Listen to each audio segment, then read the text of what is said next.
we'll start with the abbot and then we'll go to Bill and move through. And Bill. Bill. Brandon. Anu.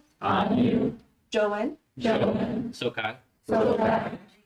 Chico. Gogan. Mandy. Lance. Rego.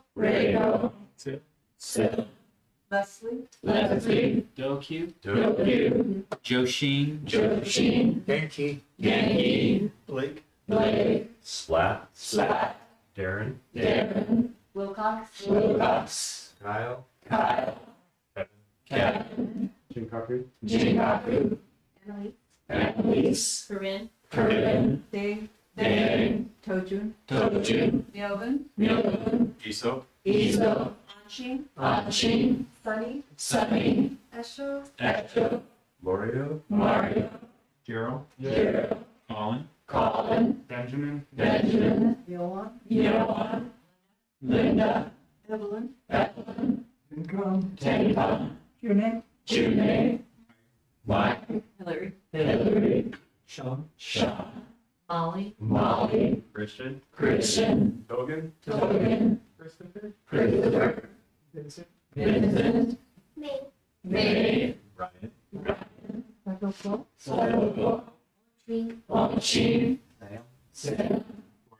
Forks. Holly. Dagon. Sega. Shay. Autumn. Bruce. Salah. Emma. Don. Yoichi. Joichi. Everyone.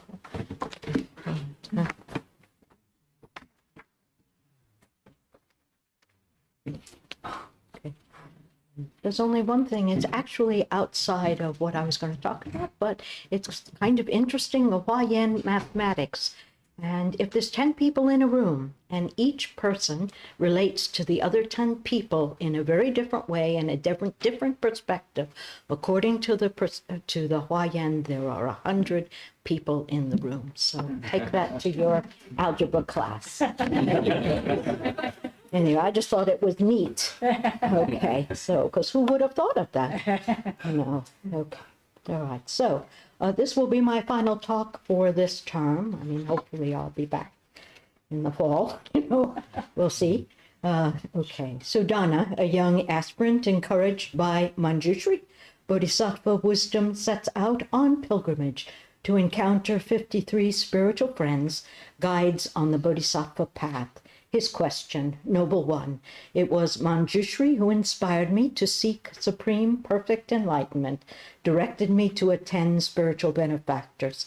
Please tell me how a spiritual seeker can find great peace and true presence while carrying out the practice of the Bodhisattva. So Sudhana's journey is reflected in the 39th book of the Avatamsaka Sutra, and like the Dasabhumika, the one that I referred to last week, the 10 Stages is a standalone book and one of the most important books in the Avatamsaka Sutra. It is a book of overflowing, a pure land, spacious, with jewel-like imagery, poetry, and joy. And this is the name of my talk is Entry into the Realm of Reality.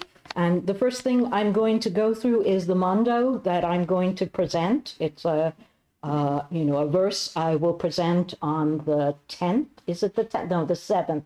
It's a Sunday, where you can test me and ask questions. Okay, so all dharmas are birthless and cannot be extinguished. One who understands this sees the Tathagata. And that's from Eulogies of the Suyama Heaven and Eulogies of Mount Sumeru. Sudhana asks, how does one come into relationship with emancipation face to face? How does one come into relationship with this realization? And Sukandra answered, a man comes to this, or a woman comes to this emancipation face to face when his mind is awakened to prajnaparamita and stands in a most intimate relationship to it.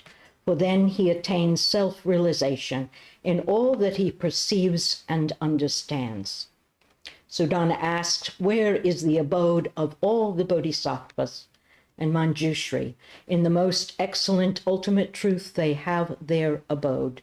This is the truth that knows neither birth nor death, neither loss nor destruction, neither going nor coming, not the same, not different, no being, no non-being, no oneness, no otherness, as these are all notions. And the truth has nothing to do with notions. And these two last portions are from Entry into the Realm of Reality.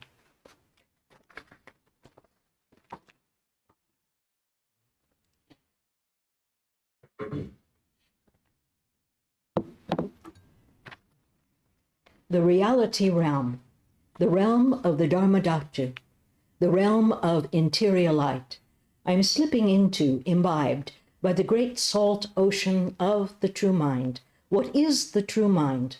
One suchness, one fire, one light, one energy, one thread, one, the vow, ultimate and primary.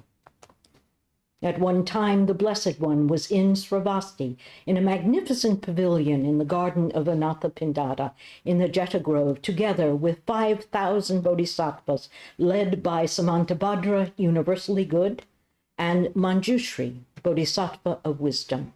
Sudhana is a young aspirant looking to learn the path of the bodhisattvas. Manjushri speaks to him and sets him on his way. The reality realm, the realm of the Dharmadhatu. In Buddhism, we speak of a gap, enlarging the gap, a breach, an outer or inner shock, the open door, hand in hand, embracing places I feel least able. Mercurius, opening us into depth and life, into surprise and unknowing, unwittingly drawn back into the deep. This is the embrace of the great lover, we, who reach for something, someone we invisibly and secretly know.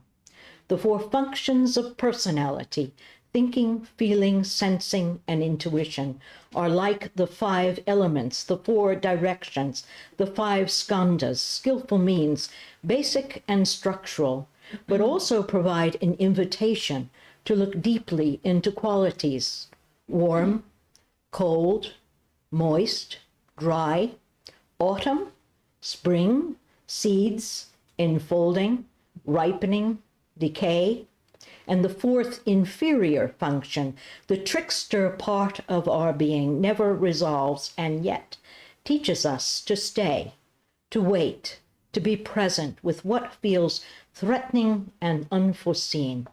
And the sage detaches from the realm of time, replete with marks of greatness, dwelling in non-dwelling, omnipresent without moving, not measuring one beside the other, not more than, not less, this moment wholehearted as we are, giving what is ours to give. And so, it is destined, rekindling fire, as fate widens its rim, the sky weds the sea in its timeless gesture, clouds bring rain, in their darkness overflow, stepping forward without looking back.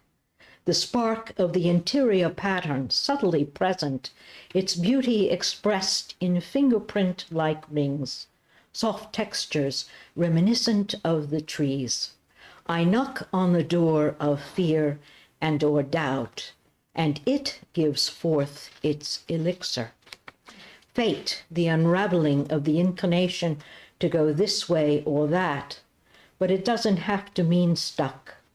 The unlimited potential, each thing interpenetrating, nestling, touching, affecting, transparent to all other things.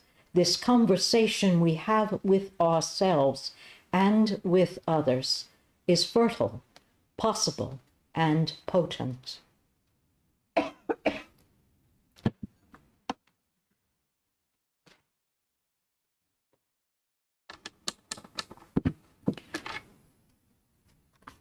Now, if people want to really know all Buddhas of all times, they should contemplate the nature of the cosmos. All is but mental construction.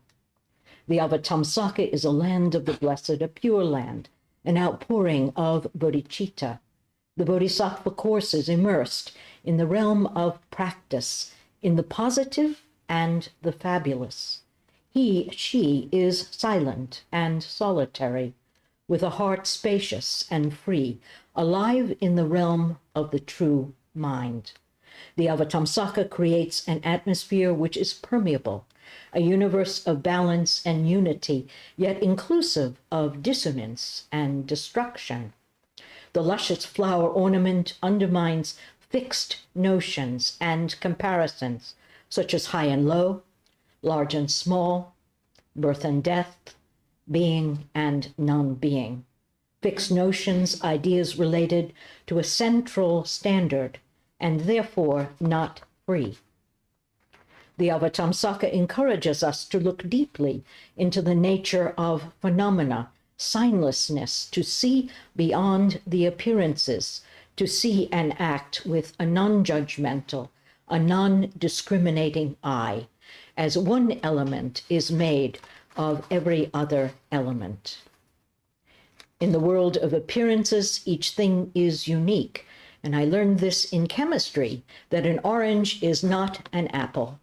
Each element takes its place in the cosmos in a profoundly different way. Each has and is its own kinships and adversary. The quality of each fruit is different, and the difference is important. Perhaps a small drop in a vast ocean, but it is an essential drop. In the realm of the imaginal, in myth and story, gods and goddesses, like the bodhisattvas and Buddhas, represent qualities, emotional, psychological, and the particulars of their physical beauty, give the sensual world its depth and substance. The one in the many in the one, the imagination, a walk in the woods, our animal nature, the intellect, and these are not extra, they are basic and integral to your practical life. In medieval and Renaissance society, the hours of the day, the months and seasons of the year were seen as persons, as beings with qualities. It is through these qualities as persons that we are encouraged to find our relationship with things, relationships, our ability to care for things in a way that feels relaxed and deeply right, or maybe not, that we are challenged to recognize our interdependence with everything around us. The world of continually changing contexts and no self, a world of qualities, a world we can see, feel, and touch in an intimate and imaginative way, a world close at hand, seeing into a profound sense of relationship and interrelationship beyond opposition and comparison. This is the realm of the Dharma Dhatu, the realm of my true self. Experientially, what is seen and felt in its innermost reality, things as they are without distortion of dread and fear. And if you are in a moment of dread and fear, not to be beaten by dread and fear. All worlds enter one point enters all worlds. The Avatamsaka encourages us to cultivate and to be at home in our natural rhythm amidst myriad simultaneous and changing perspectives. Destroying false views, bodhisattvas point out correct insight. The essence of things has no coming, no going, is uninvolved with self or possession. We don't get anything in particular from practice. We set our lives on the potential of living from a deeper, more stable place. We place our trust in the ancestors who struggled as we do, and the Buddha and Bodhisattvas, the mystery of the cosmos, and continual practice. Each instant simultaneous, both and. The raveling, unraveling of a self is a process inviting exploration and experimentation, feeling one's way into new terrain. Each interval taps new potential, unfolding in its own time. and in its own way. Like any good adventure, it involves wrong turns, fear, confusion, moments of coming back to oneself, learning to stay, learning to wait, to look deeply and thoughtfully, developing enough muscle to hold a vision of the immensity, to trust in the presence of both joy and adversity.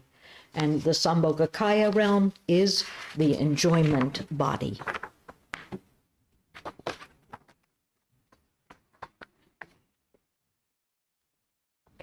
And Sudhana is one of many aspirants who have come to listen to the teachings of Manjushri. Manjushri, Bodhisattva of Wisdom, spoke to the young aspirants, each according to his or her unique disposition and mentality, and with great compassion and care. Turning to Sudhana, he said, "Why is Sudhana called Sudhana, which means good wealth?" When Sudhana was conceived in his mother's womb, there appeared in the house sprouts of 7 precious substances, evenly distributed throughout the house. Beneath these precious sprouts were 7 great treasuries, from which those sprouts emerged, splitting the surface of the earth as they grew, treasuries of gold, silver, sapphire, crystal, ruby, emerald, and coral.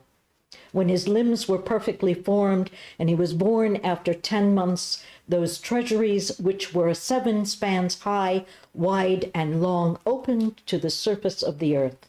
They opened, glittered, and shone. Great prosperity appeared in the house of the family of Sudhana. Simultaneous with his presence, he receives the name good wealth. Sudhana is the one who has served past Buddhas, who in past lives has nurtured the roots of goodness. Sudhana expresses his desire for enlightenment to save all beings. And so his quest begins. Did your mother, or did that happen when you were born? Well, maybe it should have. Okay. Wave and water. Sudhana sets out on his travels to meet and learn from the many benefactors and bodhisattvas. The journey of Sudhana entering the realm of the Dharmadhatu, the 39th book of the Avatamsaka, retracing the source of cosmic Buddhas, spiritual friends, and bodhisattvas, meetings and conversations between the young aspirant and his spiritual benefactors, both lay and monastic, male and female, celestials, night goddesses, as well as householders who provide spiritual instruction and help him on his way. Like wave and water, between the positive and negative potential in our story, in a dream or in any circumstance. Samsara and nirvana, 2 sides of one coin, the inner spark and seed expressed through the various visitations. The psyche in its emotional depth brings forth her rich shadow elements in conversation between the living and the dead, the blurring of the edges between the living and the immortal, between Sudhana and the many benefactors in the lives of Buddhas and ancestors. And Sudhana seeks the mendicant Sarvagamin, living on top of a light-filled mountain in the city of Tosala. Entering the city at sunset, he went from block to block, street to street. In the still of the night, he saw a mountain called Sulabha. The mountain peak was adorned with thickets and groves of various plants and trees, and was as bright as the sun. Noble one, Sudhana asks, I've set my mind on supreme perfect enlightenment, but I do not know how a bodhisattva is to learn and to carry out the practice of enlightening beings. I hear you give instruction to aspiring bodhisattvas, so please tell me how to learn and practice. Sarvagamin tells Sudhana he is accomplished in the concentration of all observing vision, able to go everywhere, entering the world and heart of all sentient and non-sentient beings, to help according to their disposition, thoughts, aims, and capacity. I sometimes disguise myself as someone other, something other, to bring about new and unknown events. I have brought on illness, death of a loved one, loss, shock, and or ease, unexpected joy or surprise, to encourage sentient and non-sentient beings to keep their hearts open, to let go of rigid expectation and let life happen, to rest within their natural rhythm, moment by moment, in the joy and wonder of being alive. Who are the dead, coming forth as they do in dream or vision, through events as word, image, gesture, sound, and color, to manifest in creative work or in everyday conversation, a recapitulation of habitual afflictions, both and, akin to the intimate and secret knowledge of the ancients, the ancestors, and the celestials, who speak to us amidst their old and forgotten stories. The Bodhisattvas and Buddhas speak to Sudhana. They appear to him through the occasion of his travail, and through his silence, his practice, his great humility and deep care, his study and his meditation. And Sudhana seeks the Bodhisattva Mahamaya. By your power, great lady, I am set on enlightenment for the good of all beings, shrouded in the great darkness of ignorance, burnt in the fires of lust and hate, ever under the sway of the lord of demons, the abode of the unenlightened. Where can I find you, great Mother Maya? Sudhana places his hand upon his heart, radiating kindness, receptivity, and gratitude. He stands upright with feet planted firmly on the ground. Thus Mahamaya appears sitting on the top of her lotus calyx throne, facing Sudhana, all worlds and all beings. Maya, the mother of all enlightening beings, mother of Shakyamuni Buddha of this world. Maya, who gives birth to all Buddhas past, present, and future, from her right side. And then the young aspirant Sudhana speaks. Noble one, it was Manjushri who inspired me to seek supreme perfect enlightenment, directed me to attend spiritual benefactors. Please tell me how a spiritual seeker can find great peace and true presence while carrying out the practice of the Bodhisattva. And Mahamaya begins to tell Sudhana her story. It began in Kapilavastu when I was wife of the king Shuddhodana. I became the mother of Siddhartha, who after the occasion of a prophetic dream descended into my belly from the heavens of contentment. Siddhartha entered my womb, bathed in the light of all beings, accompanied by as many bodhisattvas as atoms in the 10 Buddha lands, and my belly became as vast as space. Through the miraculous power of vow, I continued to receive the multitudes, though my belly was not enlarged, nor this body of mine become more than a human body. My mind and heart were purified and grew in benevolence, as I welcomed and attended an inconceivable number of bodhisattvas entering my belly, wishing to meet and witness the miracle of the great bodhisattva dwelling there, wishing to hear his teachings, wishing to join him, to rest content in his presence, wishing to excel in the practice, to pursue supreme, perfect enlightenment for the sake of all beings. Since aeons past, I am mother to the cosmic Buddha Vairocana. I, too, have learned to rest content, seeing deeply into all sides of a situation, so I continually make room for all beings. I ask you, Sudhana, what does it mean to show up and to be present, to fully express the quality of each moment in the spirit of your genuine interest?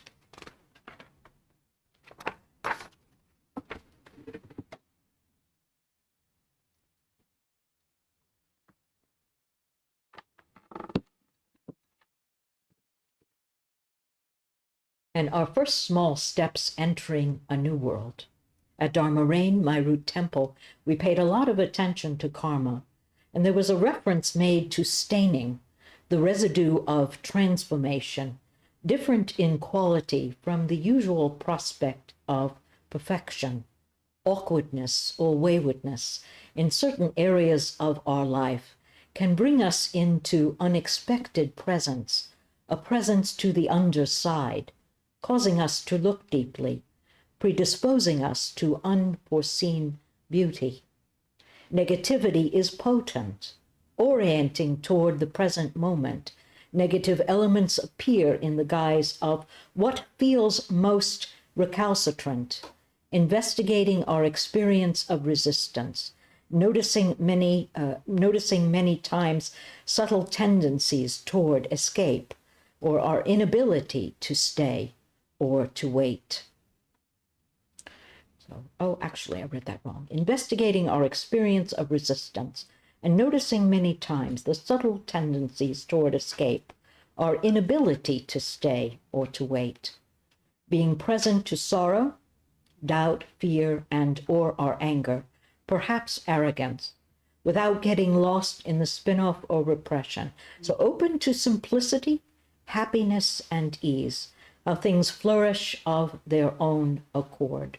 Burning through lifelong habit energies and exploration into seemingly negative potential, the negative potential itself as creative, which adds potency and brings the impetus toward renewal. Unity itself as thick with the texture and richness of our life, retaining the fullness of our experience. Do we want to be happy? Do we want to be free? Am I innocent? Am I correct? Am I kind? How shall I know? And Sudhana seeks the Bodhisattva Gopa, whose gentle reign an endless potential of compassion and of wisdom. There are 10 things, Sudhana, she says, 10 practices that will open the lotus jewel thrown before you. 10 practices prepare you to see deeply into a beautiful world of possibilities, to see a beautiful world of seeming impossibility. And in the Avatamsaka realm, 10 is a round and magical number. Devotion, goodwill, oceanic virtue, attended by right understanding, listening deeply, to apply the teachings in your own way, to trust what feels right to you, to keep learning and questioning, to touch the varied and infinite circumstance by devotion to Buddhas of all times, of all the spaces and times of your past, present, and future. I think the myriad Buddhas are the myriad colors, as myriad ways of seeing and hearing, touching, enjoying with a deep, clear perception and knowing. You will eventually meet yourself squarely. The Avatamsaka Sutra encourages a radical letting go. Neither birth nor death, neither loss nor destruction, neither going nor coming, not the same, not different, no being, no non-being, no oneness, no otherness, a vigilance fostering a groundless web of inner peace and being. No oneness, no otherness, a vigilance fostering a groundless web of inner peace and presence. Open-handed was another phrase my root teacher Kyogen liked to use. The realm of the Avatamsaka strewn with garlands, a realm of light and flowers, trees, leaves, the moon, the gathering of friends, and flowers within leaves, within flowers, a space outside of space. Nevertheless, this very space, the timeless jewel-like quality of the field of the Dharma Dhatu, this turning about, inviting us to enter a new world. Or is it the old world, seen in an entirely different light? All things have no provenance, and no one can create them. There is nowhere whence they are born. They cannot be discriminated. All things have no provenance, and therefore they have no birth. Because there is no birth, neither can extinction be found. All things are birthless, and have no extinction either. Those who understand in this way will see the Buddha. That's my talk for today. We have time for a few questions.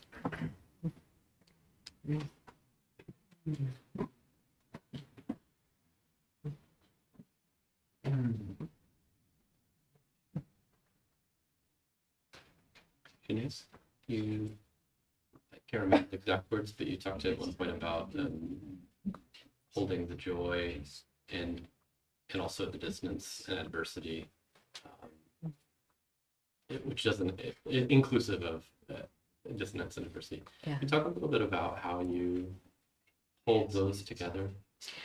Well, you can't have one without the other. You know, if you want joy, then you have to be open to suffering. So I just hold the tension. You know, I have learned through many years, you know, of getting to know my own habit energy to hold the tension, you know, and I get underneath the thought patterns, because it's the thought patterns that actually create the emotional happening, you know what I mean? And also, you know, stop you from being present to experience. I mean, and then I just stay and I wait, you know, so, and then, you know, hopefully, and actually, you know, it is, you know, it does, you know, come through. I am stable and clear, and then can move forward with whatever I want to do in a situation. You know, it wasn't always like that, you know, I mean, you know, there's a lot of drowning, do you know what I mean, early on, but even the drowning is okay, because, you know, you learn from it, and it is in itself a rich experience in your life, so you don't want to cut anything away. Okay, so, does anyone else question? This is your chance, I mean, so, you know. Janae, Yeah. on Tuesday's class, I found myself thinking something you said, and I thought about it during the week, and it's similar to what Sokai was just asking. You said, you know, there's maybe an issue or something coming up, and then there's a reaction to it, and that as we practice, we open up ourselves to that third place. I think you called it, like, you know, the potentiality of the third place, the third space. And I just love that image. And I think that's kind of what you were talking about right now, but could you talk about that a little bit more? Yeah, I think of it as distilling, and it really is from learning the practice. The practice gives us a really broad base, and it is our own broad base, because how we see the practice comes from our own personality. You'll be shocked at how many people, you know, approach the practice different, you know, but it really is the practice that suggests larger and, you know, perspective, a bigger way of seeing what's happening. So I'm not so, you know, enclosed, you know, in this, you know, tight little one narrow way of seeing, you know. So, and, you know, by learning to stay, by learning to stay put, you know what I mean, then, you know, this third thing, you know, begins to open up. And, I call it an elixir because it feels like that. It's kind of something magical. It's not like, you know, it's not like solving a problem, you know, and it's so easy. It's so easy to collapse from situations, and so many situations are worthy of that collapse, perhaps, you know, but it is really more true to learn to stay firm. You're better help to other people. You're a better help to yourself. And it's really, you always can be present. I mean, so, you know, don't wait. You know, you always can be here now. And that's the vow, you know what I mean, to know how to stay present, no matter, you know, how much all of these different things we've learned or we've inherited or we came into the world with are telling us, you know, escape, you know, whatever our methods of escape are. And even if you escape, it's okay. The Buddha is loving. Prajnaparamita is a very permissive mother. You know what I mean? You learn and you learn, you know, why did I do this? Why do I go down this same road? You know, and next time you have another chance. You know, so any other, you know, You spoke about, you used this term in the first question answered, but also in your talk, something about habits. And it was like the first time I heard it mentioned in that, with those words. I wonder if you could extrapolate what you meant, or if you even remember what I'm talking about. Yeah, you know, it's called a habit energy, and you know, Kyogen used to say there's nothing stronger than habit energy. It really, you know, it's like the whole universe comes crashing in just from it's kind of a circular reasoning. It's really, you know, a trap. You know, it's really some place that we're kind of like a hamster running around. You know, one of those, whatever hamsters do in those little cages. You know what I mean? That's pretty much, you know what I mean? Or, you know, hiding under the bed, you know what I mean? Whichever is your way of doing it. We all have different styles, I mean, but it's powerful, you know what I mean? And, you know, it just can, you know, railroad your whole life. And if you don't work with it, if you don't learn about it, you know, that habit energy, you know, and or the fourth inferior function, that's another way that I look at it, you know, the place in us that's least developed. And we all have that, you know, can be an open door, you know, to learning and connecting in this very life, or it can be, you know, a nemesis. And I'm not in politics, but I think our past President Trump is a really positive example of somebody who just never steps back, you know, never lets go, never, you know, takes responsibility. So, you know, we have good examples out there of what not to do, you know, so, you know, but if you don't learn about it, if you don't know how to sit when the fire is raging, you know, then you can't really change your life. And if you don't change these habits, you know, you will keep coming over and over and over again, almost to a frightening sense, back to the exact same situation. So, you know, I mean, it seems easier to eat ice cream, you know what I mean? But it actually really isn't, you know what I mean? You know, and ice cream makes me very depressed, you know what I mean? Because of the sugar and, you know what I mean? So, you know, it tastes good, it's momentarily satisfying, you know, but it really, you know, taking the backward step, I mean, that really makes the difference. So, I mean, you know. Can you talk a little bit about your sense of Sangha's role in knocking on the door and facing difficulty and uncertainty in our lives and I'm saying this because, you know, our family is kind of going through that right now. And